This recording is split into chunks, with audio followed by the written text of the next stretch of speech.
Hello everyone, and thanks for tuning into the channel today. Today I want to talk about fall crankbaits and cranking in the fall and what you need to look for and what you need to throw and color wise depending on where you are in the country. First, if you guys would just go down and hit the like button if you liked the video, and then subscribe to the channel if you would. That would be greatly appreciated. And then if you guys have any ideas or see anything you want me to talk about or have any ideas for me to talk about, just leave it in the comments and let me know, and I will try to get them up as soon as possible and try to help you guys out. Or if you have any questions, feel free to message me too, or write in the comments, or you guys can find me on Facebook too. It's just Levi Snow. You should be able to find me on there and just write me on Facebook, and I will respond back to you. If you guys have any questions I can answer, hopefully I can do that. Let's get into the fall crank, and this might take a little while to explain it all. It depends. It usually starts around, I would say, about 75 degrees. When the water temp starts dropping in the fall around 75 degrees, they kind of start migrating back in the creeks. They start pulling up shallow, kind of depending on where those shad are. You got to watch those shad and watch the size of the shad. That also helps to know what size of bait to throw. Me, I like to downsize in the fall. That is my theory, especially with crankbaits, is downsizing. I'm talking downsizing. I'm talking here. I got pictured, and like I said, I live right here in the Ozarks, Grand Lake. I do fish Table Rock. Stockton is more of a main lake. One of my mainer lakes here, Grand Lake and Stockton Lake in Missouri. A lot of you probably know where Grand Lake is in northeast Oklahoma. And then there's Stockton Lake just across the border in Missouri.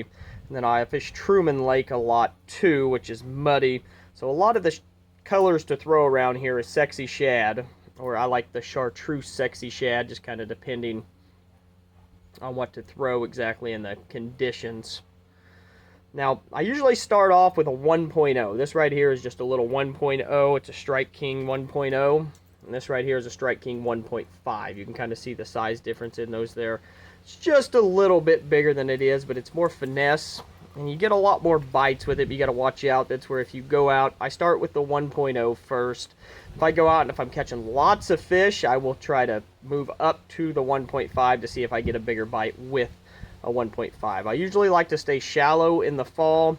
I like to throw a lot of square bills. 1.0, Strike King 1.5 is fine. If they're out a little deeper, I like a Norman middle in or a Norman little in, and I will throw those in the same exact colors, sexy shad or chartreuse sexy shad. A Bomber 6 or 8A works great too. I like getting more of a crawl pattern, which I'm going to show you here in a minute. I don't have that crankbait, but I'll show you in a 1.0 kind of the crawl pattern to follow. A rock crawler works good too this time of year. The shallower diver woods, but it's real hard because they get hung up a lot because they want to dive a little bit deeper. That's the 50, and then if they're out deeper, you can throw a 55. Like I said, I like to stay with the square bills because I'm trying to cover as much water as possible. I'm talking put your trawl motor on 5 and you just parallel the bank and you just cast down the bank and cover as much water as possible. Pay attention with every bite you get and see where they're at. I like to mark it on my GPS every fish I catch, and at the end of the day I go back, or throughout the day I look at my GPS and see where those marks are. And that will kind of tell you where the fish are setting up and allow you to get rid of the wasteful water in the creeks and coves and either fish the front sections, just points, or where exactly to run. And then you start putting your pattern together and you just keep casting and just keep covering lots of water in the fall. It's really hard to find fish stacked up in the fall when they start their fall transition, so I like to try and cover as much water as possible and pick off as many fish as possible.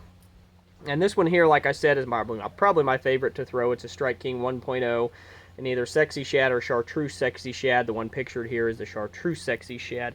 Now, if you start getting the bigger bites, you switch to a 1.5. If you start getting more bites and you're catching them like crazy, switch to the 1.5 and see if it's either the size, or maybe you can catch bigger ones with the 1.5. But what I've noticed with the 1.0 is you can go behind a lot of guys, and it's something they do not see, and especially the bait around you. I said I was going to mention that. Pay attention to your bait. Usually in the fall, it's just little bitty bait. Your threadfin shad are up there, just small shad. Pay attention to them. If you get bigger shad moving in, you want to up that crankbait size too, because that's what those fish are after. But especially pressured lakes, stay with your 1.0, will catch you lots of fish. Now, if you're catching lots of them, though, don't be afraid to go up to the bigger size, or if you have that bigger shad around, to go up to the 1.0, 1.5, I mean. I have caught them on 2.5s, but that's usually in the spring. I usually only catch them in the 2.5s in the fall. That's usually in the springtime when they're focusing on those bigger shad, and it's got a little wider wobble to it too. The 1.5 and the 1.0 got a tighter wobble. You can reel it faster. You can cover more water. Like I said, that's a huge key in the fall, is covering water. This next one here is a very popular color in the Ozarks as well. Grand Lake, Truman Lake, anywhere with dirty water. It's just a chartreuse or yellow sides with a black back. It's very common. I've seen lots of guys throwing it at Truman. I did catch a few on it myself, but I stuck with the little 1.0 and the sexy shad. Got me lots of bites on the first day. I was just outside the top 10 the first day. The second day, things kind of fell apart, and I didn't get them in the boat. I got in the boat, just not keepers in the boat, so kind of hurt over that one, but I kind of went away from my game plan. It didn't cover much water. I caught a lot of fish in one little area. Kind of stayed in there on day 2 and did not stick with the pattern of running my pattern and just running and gunning, and it didn't work out. I tried to go up some dirtier water to get some bigger bites, and like I said, that didn't work out. Sometimes it's just you got to cover lots of water, and in the fall, always try to have 2 different spots. Try to have a clean water. If there's dirty and clean water, try to alternate between them and have 2 spots. I've noticed that in the fall, if one area dies, the other area picks up in a different area of the lake, so don't be afraid to have more than one. And this one here is another good one to throw. Another color to throw, a lot of people throw it in the spring, but they don't throw it in the fall, and that is a crawdad color. Anything that is red, orange belly is a big thing. This one's got more of a redder belly to it, but it still does work. And that's like I said, go to a bomber. I've had better luck with the bomber 6A or the 8A, depending on the depth I'm fishing. Usually this time of year I'm trying to stay shallow, so bomber 6A usually comes through pretty good, and it's got a real good wobble to it. If they're not biting the square bills, or if they're a little deeper than the 2 to 4 foot range, you can go with that bomber 6A or bomber 8A. Works really good to get out a little deeper if they're out a little deeper. And those are some colors. Don't be afraid to throw the crawl colors in the fall, because they still do eat it, and a lot of guys are not throwing it.